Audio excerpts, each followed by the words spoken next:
right, welcome to the interview segment. Thank you so much. Yeah, today promises to be great because today we'll be discussing a very sensitive and important topic, which is addressing issues in Lagos and the way forward. Yes, we know that Lagos is the most populated state and obviously the commercial center of Nigeria. And we have so many challenges on our hands that we cannot stop talking about it. But we need to also prefer solutions to some, if not all, of those problems. So to address, to have this conversation is the gubernatorial candidate of the ADC, African Democratic Congress of Lagos State, in person of Mr. Funso Doherty.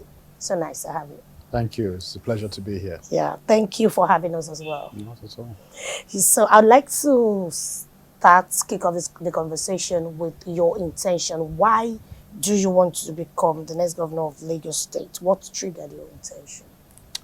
Thank you. It's a good question. One of the things that is very obvious to me and to many Lagosians is that we have a void in quality leadership in Lagos.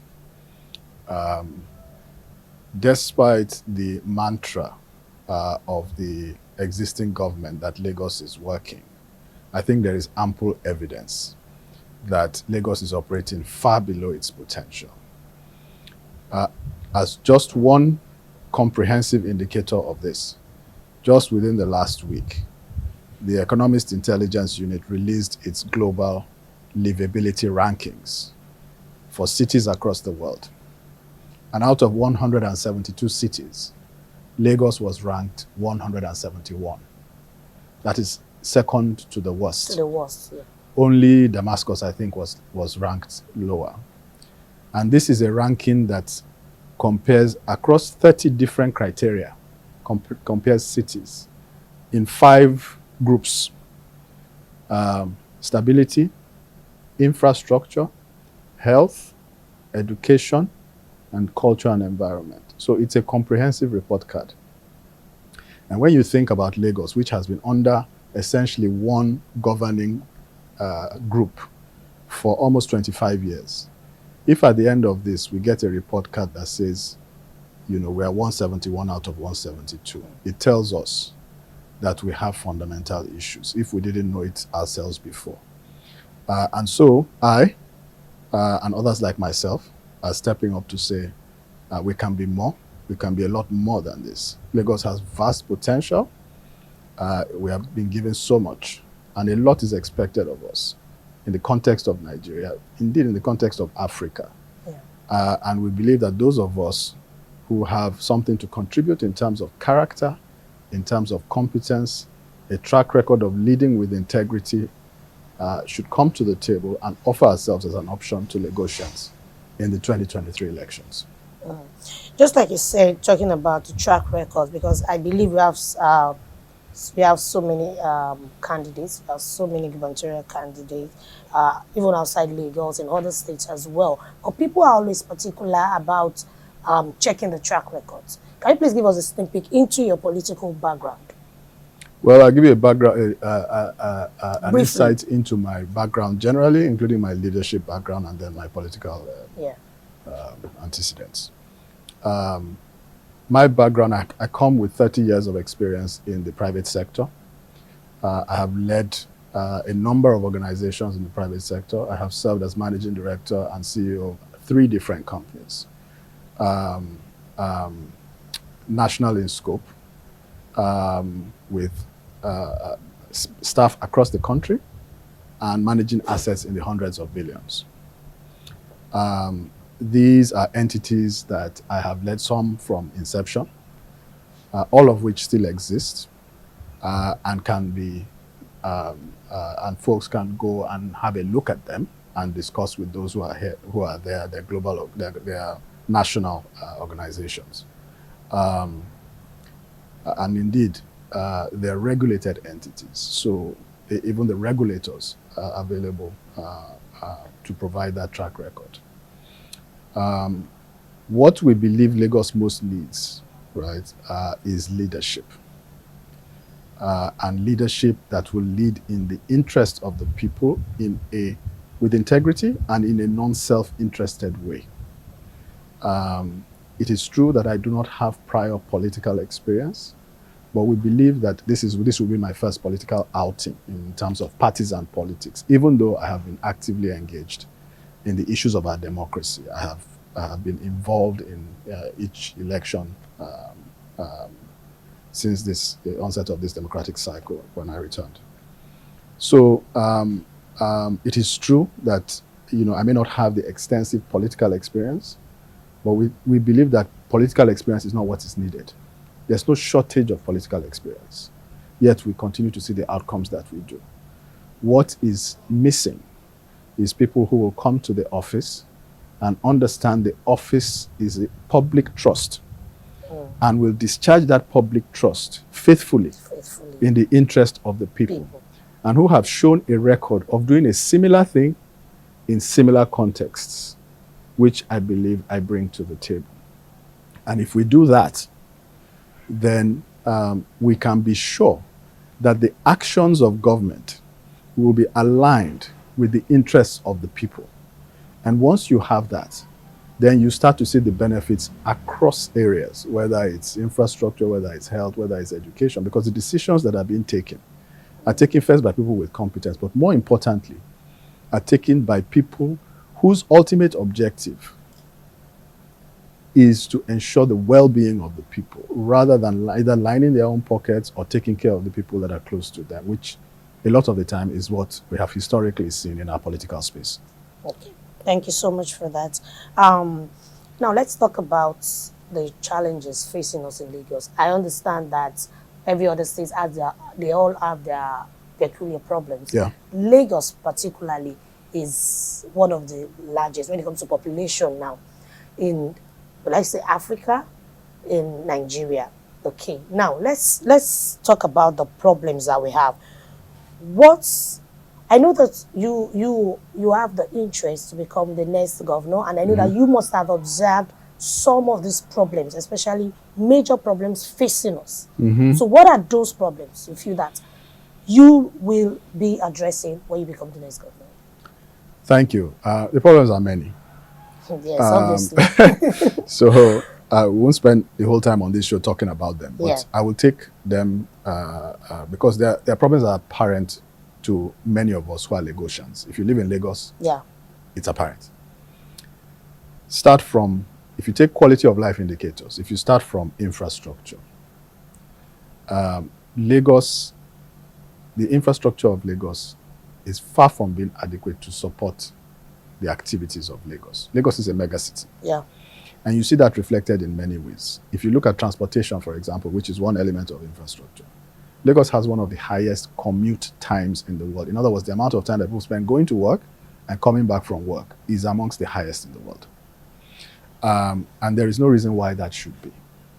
We believe that Lagos could be doing a lot better because Lagos has the potential for being what is called a tri-modal transportation city, because we're on the coast.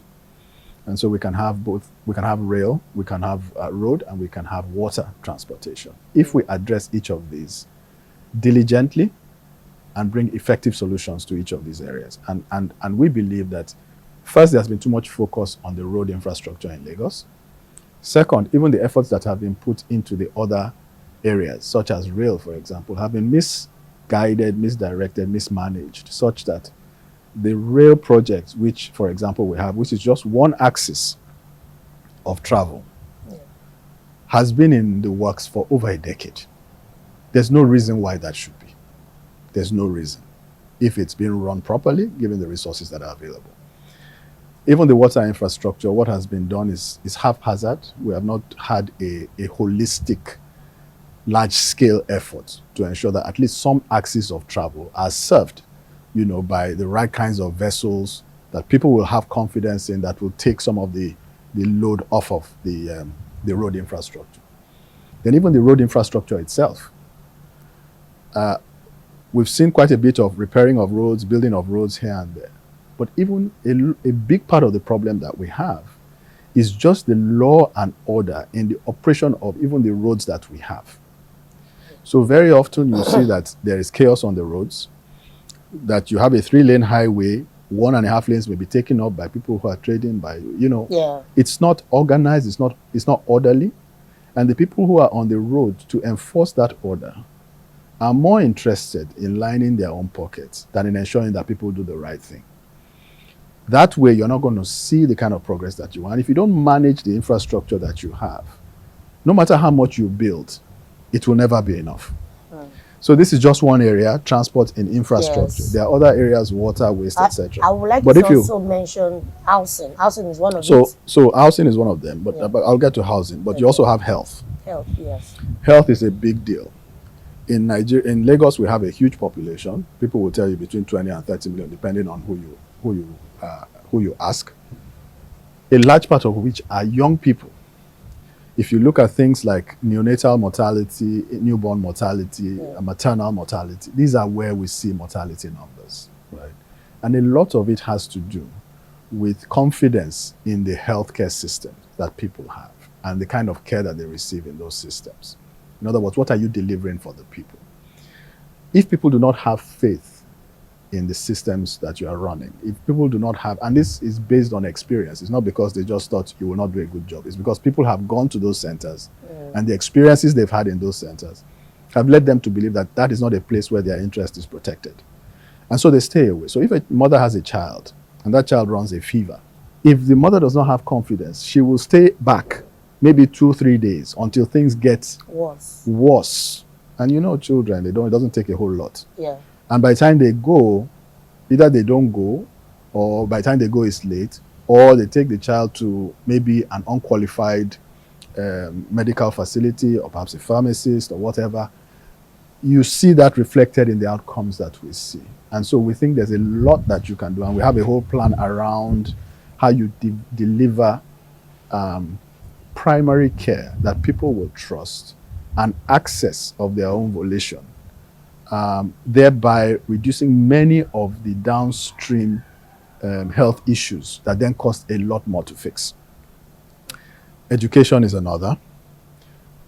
We have witnessed the decline in educational standards. I think it's a national problem. Yes, it is. But it's also a big problem in Lagos. And by the way, Lagos has more resources than most other states, and we should not have that problem in Lagos. I attended a public school, public secondary school growing up. It was a federal government school, but it was a government-owned school.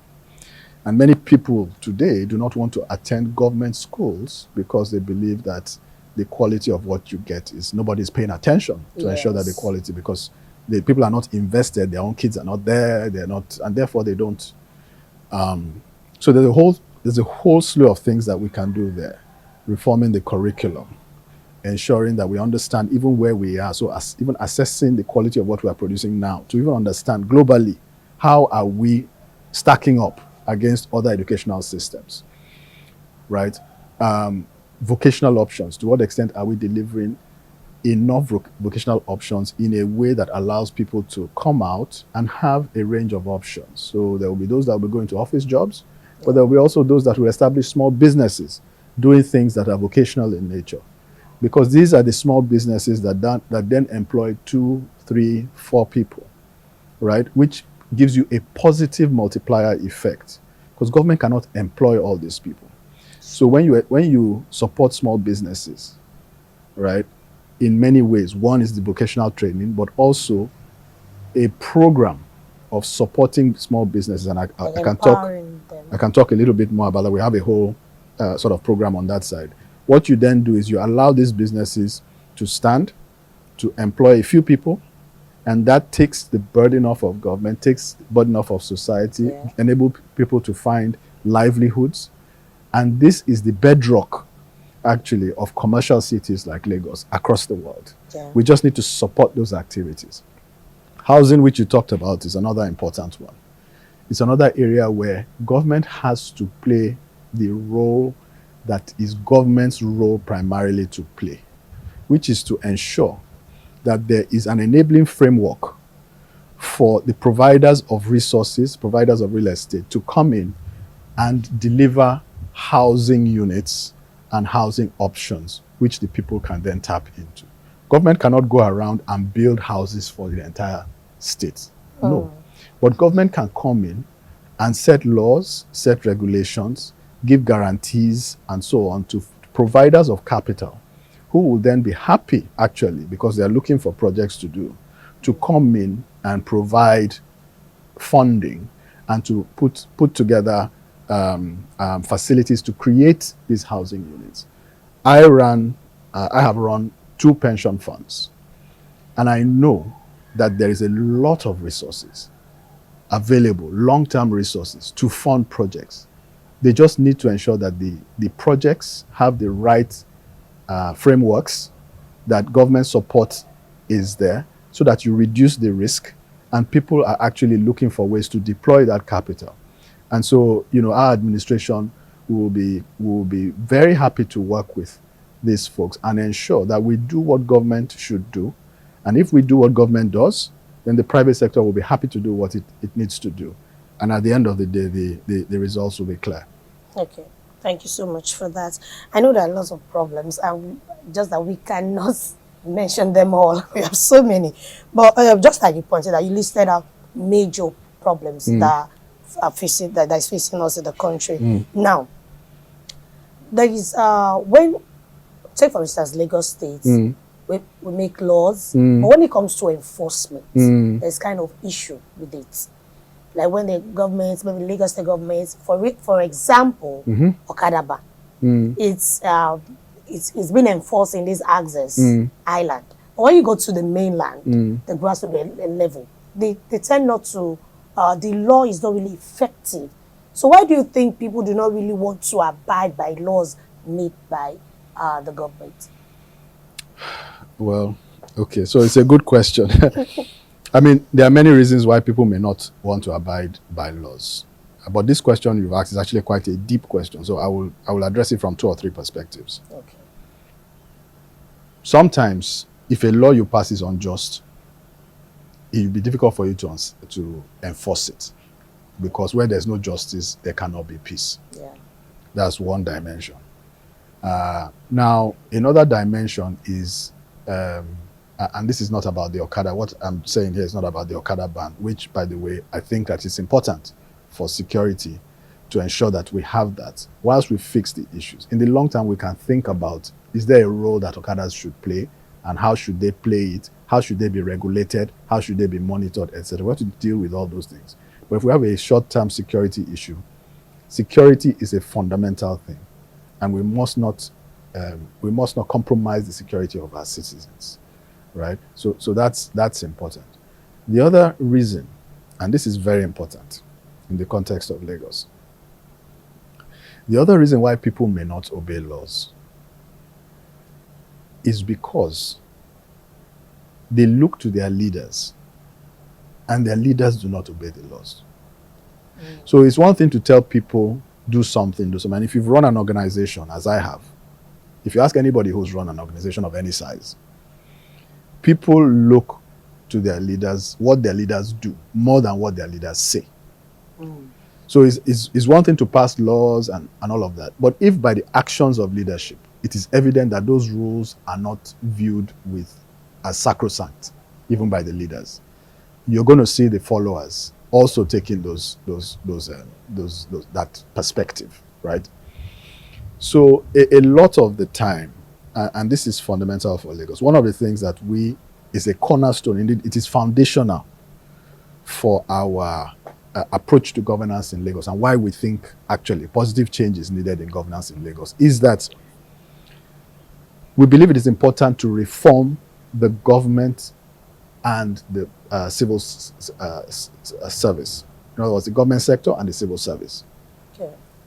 That reform, we think, is critical in terms of transparency, accountability, but also in terms of fighting corruption and ensuring that rules are followed and enforced. And for us, we think there are different dimensions to it. Okay.